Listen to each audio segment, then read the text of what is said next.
আজ পহেলা বৈশাখ। এই শুভ দিনে আমার সকল বন্ধু বান্ধব, দেশ ও পরবাসে থাকা প্রিয় মানুষদের জানাই বাংলা নববর্ষের আন্তরিক শুভেচ্ছা। পহেলা বৈশাখ আমাদের বাঙালি প্রাণীর উৎসব। এই দিনে লাল সাদা পোশাক, গ্রাম্য মেলা, পান্তা ইলিশ, গান আর হাসির মধ্যে দিয়ে আমাদের ঐতিহ্য নতুন করে প্রাণ পায়।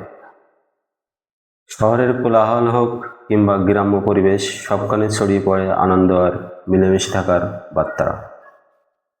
আর নতুন বছরের শুরুতে আমরা সবাই পুরানো দুঃখ কষ্ট ভুলে নতুন আশা নিয়ে সামনে এগিয়ে যাওয়ার স্বপ্ন দেখি।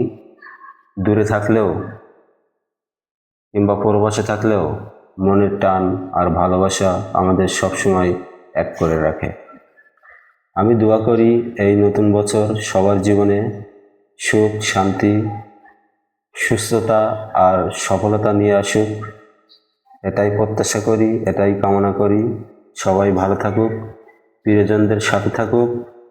সবাইকে আমার পক্ষ থেকে জানাচ্ছি আন্তরিক নববর্ষের শুভেচ্ছা। শুভ নববর্ষ।